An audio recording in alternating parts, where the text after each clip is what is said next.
Hai semua, balik lagi bersama saya Cica di sini. Kali ini saya bakal ngelanjutin alur cerita 5 Daudi versi novelnya ya. Dan semoga kalian suka. Oke, tanpa banyak basa-basi, yuk kita simak alur ceritanya.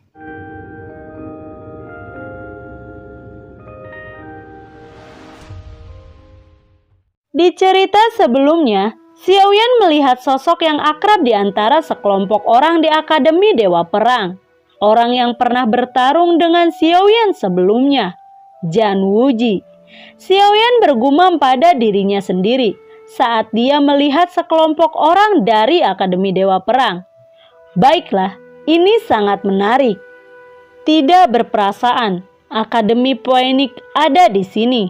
Papiliun Tiansui ada di sini. Papiliun Tianyi ada di sini. Istana Yuxiao ada di sini. Moraine, Aura ada di sini. Kedatangan Istana Es. Ketika para murid Papiliun Abadi terus melaporkan nama-nama pasukan utama, semakin banyak orang memasuki alun-alun. Alun-alun Yan Kiwuyan yang awalnya kosong tiba-tiba menjadi lautan manusia. Sekte yang datang untuk berpartisipasi dalam konferensi kali ini hampir mencakup sebagian besar sekte dan kekuatan di benua Yuanqi.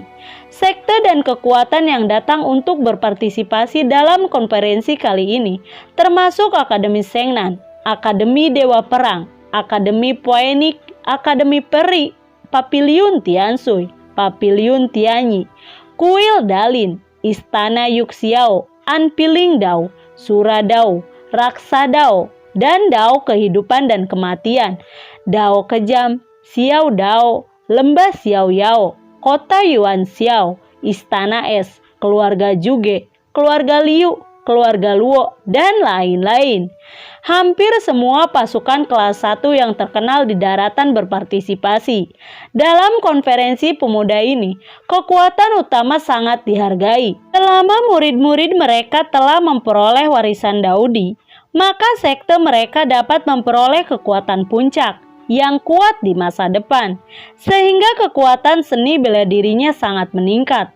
Di benua Qi asal, kekuatan tertinggi memiliki 1 aula, 3 papiliun, 6 jalur, dan 8 situs suci. Meskipun papiliun peri sangat misterius dan sederhana, kekuatannya tidak diragukan lagi. Beberapa orang berspekulasi bahwa kekuatan sebenarnya dari papiliun abadi bahkan lebih kuat dari kuil Dewa Perang. 6 jalan di 1 aula, 3 papiliun, 6 jalan dan 8 tempat suci. Secara alami mengacu pada 6 jalan jahat besar zaman kuno. Jalan tanpa perasaan, jalan asura, jalan raksa, jalan hidup dan mati, jalan kekejaman. Keenam jalan ini juga merupakan sekte kuno dengan warisan yang panjang. 8 tempat suci mengacu pada 8 tempat suci kuno untuk berkultivasi, yaitu Kuil Dalin, Papiliun Tianyi, Kuil Shaolin, Kuil Chanruo, Istana Yuxiao, Lembah Xiao Yao, Istana Es, dan Sekte Xixia. Banyak murid kuat berpartisipasi dalam 1 aula, 3 papiliun, 6 jalan, dan 8 tempat suci dalam acara ini. Mereka bertekad untuk memenangkan 10 besar dalam kompetisi ini.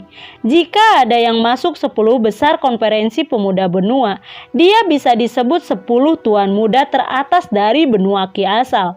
Oleh karena itu, untuk acara pemuda ini, semua pasukan utama mengirimkan para ahli muda terbaik. Selain orang-orang yang berpartisipasi dalam kompetisi ini, banyak senior yang sangat dihormati, serta orang-orang dengan reputasi besar di daratan juga diundang untuk menonton kompetisi pemuda yang kuat ini. Xiaoyan menemukan banyak sosok yang dikenal di kerumunan, termasuk Zhan Wuji dari Akademi Dewa Perang, Jade Sura dari Suradao, dan Long Jingxuan dari Anpiling Dao. Seiring berjalannya waktu, semakin banyak orang berkumpul di alun-alun pusat halaman abadi. Dengan begitu, kekuatan yang menakutkan berkumpul bersama. Setelah menunggu beberapa saat, semua orang akhirnya tiba. Kemudian dua murid Papiliun Xianren memimpin untuk menginjak pedang terbang, berjalan dengan pedang terbang, dan memimpin jalan. Semua orang di alun-alun juga naik ke langit dan mengikuti dengan cermat. Untuk sesaat, sosok yang tak terhitung jumlahnya membentuk bayangan hitam besar di langit, bergegas ke depan seperti langit yang luar biasa. Setelah terbang beberapa saat, semua orang melihat gunung di kejauhan, ditutupi dengan awan berwarna-warni. Ada cahaya cemerlang yang menyala dari waktu ke waktu. Cahaya yang mengalir cemerlang menjulang dan itu adalah negeri ajaib di bumi. Xiaoyan lalu berkata, "Penatua kedua, apakah puncak Xianren ada di sana?" Yao Tian tersenyum dan menjawab, "Ya, lokasi kota di langit sangat unik. Dan puncak peri ini adalah satu-satunya pintu masuk ke kota di langit. Dan itu juga satu-satunya cara. Jika kalian tidak memasuki peri puncak, tidak mungkin untuk memasuki kota." Semua orang melintas seperti aliran cahaya. Dan dalam sekejap, mereka datang ke langit di atas puncak peri yang tertutup awan dan kabut. Seorang murid dari Papiliun Abadi terus mengganti Yinjue di tangannya. Saat Yinjue terbentuk, segel telah dibuka. Sebuah lorong tiba-tiba muncul di awan dan kabut di depannya. Dalam perjalanan, murid Papiliun Abadi membuka beberapa segel berturut-turut dan puncak abadi menjadi semakin jelas. Semua orang jatuh dalam puncak peri. Ada jalur gunung yang cukup lebar di puncak Xianren, dan kedua sisi jalur gunung semuanya adalah tebing. Di bawah tebing, awan bergulung dan tidak ada kedalaman, dan ada untayan asap warna-warni yang samar dari bawah. Semua orang berbaris dan berjalan maju perlahan. Puncak abadi merupakan pintu masuk kota di langit. Papiliun Abadi telah memasang banyak segel di puncak abadi. Meski puncak peri ini tidak dijaga oleh siapapun, namun pertahanannya sangat kokoh. Tie Yun lalu berkata kepada Yao Tian, "Puncak abadi ini, bukankah kita sudah berada di sini selama beberapa dekade?" Ucap dari Tie Yun. Yao Tian tersenyum dan menjawab, "Ya, terakhir kali kami datang ke sini, kami juga datang untuk berpartisipasi dalam kompetisi pemuda seluruh benua. Setelah jalur gunung ini, kami seharusnya mencapai Lingxian Qiao." Saat keduanya berbicara dan tertawa, semua orang segera datang ke tebing. Ada jembatan awan di antara dua tebing. Di bawah jembatan awan adalah jurang yang luas, tetapi di dalam jurang itu, kabut putih susu seperti ombak, bergolak, bergulir tanpa henti, dan itu sangat spektakuler. "Ayo pergi." Tie Yun tersenyum tipis dan berjalan ke Yuan Qiao terlebih dahulu. Yao Tian lalu berkata, "Hanya ketika kalian datang ke puncak Xianren dan memasuki kota di langit, kalian akan tahu apa itu negeri dongeng di bumi." Lalu dia berjalan ke Yuan Qiao. Semua orang berjalan melintasi Yuan Qiao satu demi satu. Seorang murid dari Papiliun Xianren yang berjalan di depan menjelaskan kepada semua orang sambil tersenyum. Di depan adalah tebing Xianren. Setelah melewati tebing Xianren dan kemudian melalui Laut Wuwang, kalian dapat mencapai kota di langit. "Wuwang Hai, masih ada laut di puncak peri ini?" Mendengar penjelasan dari murid Papiliun Peri, semua orang Akademi Shengnan tiba-tiba bertanya. Murid Papiliun Abadi segera menjelaskan, "Wuwang Hai ini bukan laut nyata, tetapi lautan awan. Faktanya, itu adalah lapisan awan badai dengan radius beberapa ratus mil. Badai itu bergejolak dan angin bersiul. Jika tidak ada yang memimpin dan secara tidak sengaja jatuh ke dalamnya, saya khawatir akan sulit membedakan antara tenggara dan barat laut. Bahkan lebih sulit untuk berpergian di langit. Oleh karena itu, perlu bantuan dari Papiliun Peri untuk menyeberangi lautan Wuwang." Mendengar ini, semua orang tercengang. Yao Tian tiba-tiba berkata, "Aku memasuki Wuwang Hai untuk sementara waktu, dan semua orang memberiku poin kejujuran. Wuwang Hai ini luar biasa. Ini adalah pertahanan alami kota di langit, kecuali Dao Di Qiang. Jika tidak, itu sangat sulit bahkan bagi petarung yang kuat untuk menyeberang. Karena itu, begitu kalian masuk ke sini, kalian harus benar-benar mengikuti, tidak boleh jatuh ke lautan awan, ucap Yao Tian. Ya, mengerti. Mendengar kata-kata Yao Tian, semua orang Akademi Shengnan mengangguk. Murid dari Papiliun Peri yang memimpin jalan tiba-tiba berkata, "Kita sudah berada di Xianren." Mendengar teriakan murid Papiliun Peri, semua orang melihat bahwa jalan gunung di depan tampaknya tiba-tiba terputus oleh seseorang dan tebing ajaib muncul. Apakah ini tebing Xianren? Ini benar-benar memiliki aura yang luar biasa. Melihat tebing yang megah, Xiaoyan bergumam pada dirinya sendiri, kemudian berjalan menuju tebing dengan semua orang. Tebing Xianren sangat luas dan semua orang yang berdiri di tepi tebing Xianren benar-benar menghadap ke laut.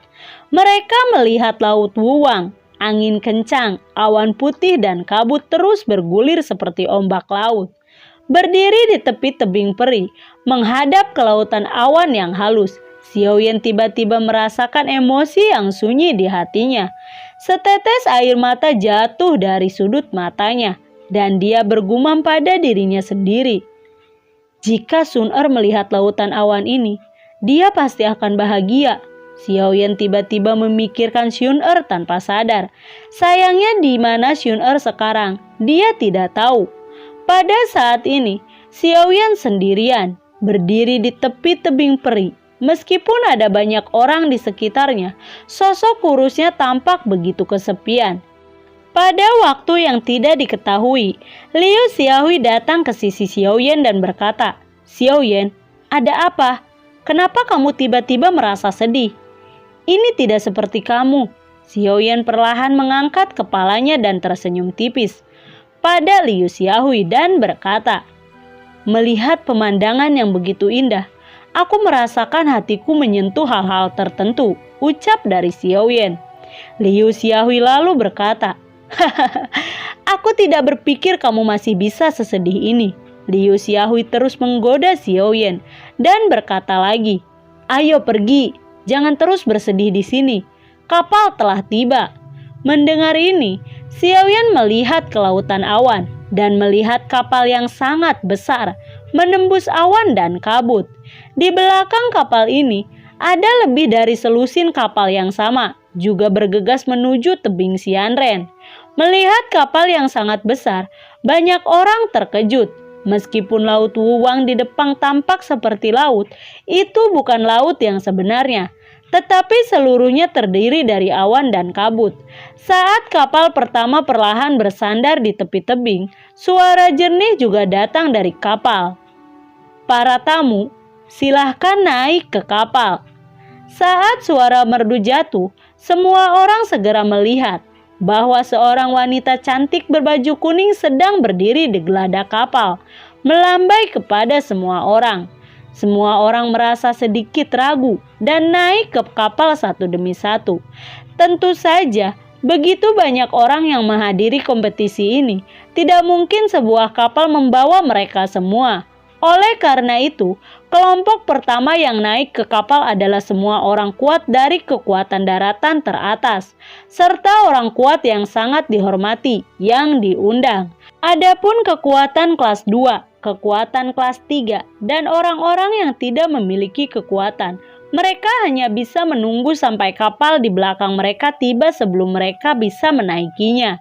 Saat semua orang menaiki kapal, kapal itu seperti anak panah, menembus awan dan kabut, dan dengan cepat melaju ke kejauhan. Karena sebagian besar orang melihat Wuwang Hai ini untuk pertama kalinya, banyak orang tertarik pada Wuwang Hai. Di dek panjang semua orang berdiri. Xiaoyan, Liu Xiaohui, dan banyak siswa lain dari Akademi Shengnan juga bersandar di dek dan memandang ke lautan awan.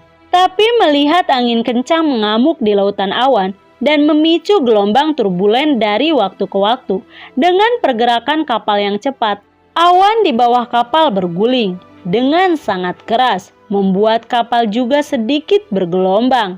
Ketika melihat awan putih dan kabut di sekelilingnya, semua orang di Laut Wuwang tidak bisa lagi membedakan antara timur dan barat. Wu Wanghai ini benar-benar aneh, tetapi yang membuat semua orang merasa bingung adalah bagaimana para murid Papiliun Peri dapat membedakan arah di Wu Wanghai dan mengapa kapal dapat melakukan perjalanan secara otomatis.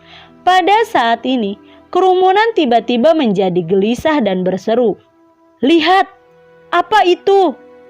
Ya Tuhan, apa yang aku lihat? Xiansan, aku yakin itu Xiansan. Pasti ada makhluk abadi yang tinggal di dalamnya. Xiansan, aku sangat senang. Aku tidak berharap untuk melihat Xiansan. Ini adalah perjalanan yang berharga." Xiaoyan juga melihat kelautan awan ketika dia mendengar teriakan orang-orang di sekitarnya. Apa itu? Xiaoyan bergumam pada dirinya sendiri. Dia melihat di lautan awan, sebuah gunung yang memancarkan cahaya warna-warni menjulang. Gunung itu penuh dengan cahaya dan kemegahan mengalir. Setiap orang yang mengemudi di lautan awan memiliki perasaan tidak nyata melihat gunung peri ini. Ketidaknyataan terasa semakin kuat. Banyak orang benar-benar berpikir bahwa Wu Wanghai ini adalah jalan dari dunia ke dunia abadi. Melihat ekspresi penasaran semua orang, murid perempuan dari Papiliun Peri berbaju kuning segera menjelaskan kepada semua orang di kapal. Itu Sang Sengsi. Dikatakan bahwa itu ditinggalkan oleh leluhur Papiliun Xianren sebelum kekosongan dihancurkan. Sang Sengsi ini ajaib. Ia bisa mengetahui masa lalu dan masa depan seseorang. Apalagi jika ada sesuatu dalam pikiranmu, misalnya orang yang paling kamu cintai di hatimu, maka penampilan orang itu serta masa lalumu, sekarang dan masa depanmu dapat terungkap di 3 batu kehidupan. Namun, agar Sang Sengsi efektif, kalian harus tulus dan harus menyeberangi lautan Wuwang sendiri. Karena tempat Sang Sengsi berada sangat sulit diakses. Oleh karena itu, mereka yang benar-benar dapat mencapainya, Sang Sengsi sangat jarang, ucap wanita berbaju kuning. Semua orang sangat senang ketika mereka mendengar wanita berbaju kuning menjelaskan keajaiban batu Sang Seng. Pada saat ini, telapak tangan Xiaoyan menerapkan sedikit kekuatan pada pagar dan dia melompat ke lautan awan. Dalam sekejap, dia ditelan oleh awan yang luas dan menghilang. Melihat Xiaoyan tiba-tiba melompat ke lautan awan, Liu Xiaohui terkejut dan berteriak, "Xiaoyan, apa yang kamu lakukan?" Lalu dia terbang dari kapal untuk menyelamatkan Xiaoyan. Semua orang di sebelah dengan cepat menghentikannya. "Liu Xiaohui, apa yang kamu lakukan? Apakah kamu ingin mati?" Tieyun berteriak dengan marah. "Xiaoyan melompat ke laut Wuwang. Aku akan menyelamatkannya," Liu Xiaohui berkata dengan keras. Tieyun lalu berkata, "Kamu, siapa yang bisa kamu selamatkan? Jika kamu benar-benar melompat, apalagi menyelamatkan Xiaoyan, bahkan kamu sendiri tidak bisa terselamatkan. Aku tidak berani memasuki laut Wuwang ini dengan mudah, apalagi kamu," ucap dari Tieyun. "Tapi Xiaoyan, Liu Xiaohui sedikit khawatir. Melihat kesedihan Liu Xiaohui, Tieyun segera berkata, "Baiklah, Liu Xiaohui, jangan khawatir. Xiaoyan melompat ke laut Wuwang untuk mendapatkan batu 3 kehidupan. Jika dia mati, itu adalah takdirnya. Jika dia cukup beruntung untuk tidak mati, itu adalah keberuntungannya," ucap dari Tieyun. Melihat Xiaoyan melompat ke lautan awan, beberapa orang menunjukkan penghinaan dan cibiran. Dan ada bau menertawakan di mata mereka. Di antara orang-orang ini ada Jan Wuji dan Jade Sura yang membenci Xiaoyan, serta anggota pasukan mereka. Selain mereka, Zhu Gebing dan Luo Sheng juga mencibir dalam hati mereka. Keduanya ingin membunuh Xiaoyan, dan sekarang Xiaoyan mengambil inisiatif untuk melompat ke lautan awan. Itu sama dengan bunuh diri. Harapan untuk bertahan hidup di lautan Wuwang sangat tipis. Bahkan jika Xiaoyan bisa bertahan tanpa mati, lautan Wuwang tidak bisa menunjukkan arah sama sekali. Xiaoyan tidak akan bisa keluar dan akan terjebak di lautan awan selamanya. Di antara orang-orang yang hadir, satu orang memiliki suasana hati yang lebih rumit. itu adalah Long Jingxuan. Meskipun Long Jingxuan ingin membunuh Xiaoyan, saat Xiaoyan melompat dari kapal besar, dia merasa kehilangan. Sekarang dia tidak tahu apakah dia mencintai atau membenci Xiaoyan. Sepanjang jalan, Long Jingxuan merasa tertekan. Saat perutnya semakin besar dari hari ke hari, suasana hatinya semakin rumit. Dia mencoba memurnikan anak di perutnya berkali-kali, tetapi gagal pada akhirnya. Tidak apa-apa sekarang, orang lain tidak dapat melihat masalahnya, tetapi kertas tidak dapat menahan api. Suatu hari, gurunya akan tahu bahwa dia keturunan Anpi Lingdao yang paling bangga dan luar biasa, sedang mengandung anak. Pada saat itu, dia akan dihukum paling kejam oleh Dao yang tidak berperasaan. Dia tidak bisa membayangkannya. Dengan kemajuan pesat kapal, setelah jangka waktu tertentu, semua orang akhirnya melihat sebuah kota dari kejauhan. Kota yang indah dan misterius di langit.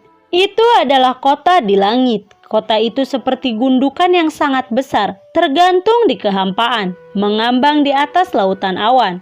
Mereka melihat sebuah kota mengambang di antara langit dan bumi, dikelilingi oleh awan dan kabut. Kota yang melayang di langit ini benar-benar misterius dan indah, bak negeri dongeng di bumi. Apakah ini kota di langit? Liu Xiaohui bergumam pada dirinya sendiri. Melihat para siswa yang tercengang, Tie Yun lalu berkata, "Kita sudah tiba di kota di langit." Dia lalu terbang ke kota di langit terlebih dahulu. Setelah itu, rombongannya juga terbang ke kota satu demi satu. Semua orang terbang ke kota, dan yang menarik perhatian semua orang adalah kehidupan yang kuno. Entah sudah berapa tahun kota ini berdiri, penuh dengan makna kuno. Mereka melihat luasnya kota dan tidak bisa melihat ujungnya sekilas. Mereka melihat ada gunung, hutan, sungai, air terjun, dan mata air. Semuanya tertutup awan dan kabut, memberikan perasaan misterius kepada orang-orang. Saat semakin banyak orang memasuki kota di langit, teriakan terus bergema dari kerumunan. Apakah ini kota di langit? Ini kaya akan energi surga dan bumi, jauh lebih kuat dari tempat lain. Ini layak menjadi kota legendaris di langit. Dan pemandangan di kota ini benar-benar luar biasa. Jika berlatih di sini, kecepatan kultivasi mungkin akan jauh lebih cepat daripada tempat lain. Kota di langit ini benar-benar tempat yang ajaib. Di kota di langit, sudah ada banyak murid Papiliun Abadi untuk menyambut. Ketika semua orang memasuki kota di langit, para murid Papiliun Abadi membawa mereka ke kediaman dan menempatkan mereka terlebih dahulu. Seperti biasa, setelah memasuki kota di langit, pertama-tama menetap dan istirahat selama 3 hari. Setelah 3 hari, semua orang akan memasuki tempat kompetisi dan kompetisi resmi dimulai. Di bawah kepemimpinan para murid Papiliun Peri, semua orang datang ke Akademi Peri dan mengatur agar mereka tinggal di sana. Tempat kompetisi pemuda daratan kali ini adalah Akademi Peri. Saat semua orang sudah tenang, banyak orang mulai membuat persiapan akhir dan berusaha keras untuk mencapai hasil yang sangat baik dalam kompetisi ini. Semua orang penuh harapan untuk kompetisi pemuda seluruh benua. Lalu, bagaimanakah kelanjutan ceritanya? Nantikan video Cica selanjutnya ya. Bagi kalian yang suka akan alur cerita yang Cica bawain, kalian bisa like, komen, share ke teman-teman kalian ya. Cica ucapin terima kasih juga buat kalian yang udah mensupport Cica lewat link Saweria di bawah kolom deskripsi. Dan semoga sehat selalu ya buat kalian. Cica mohon pamit dan assalamualaikum. Dadah.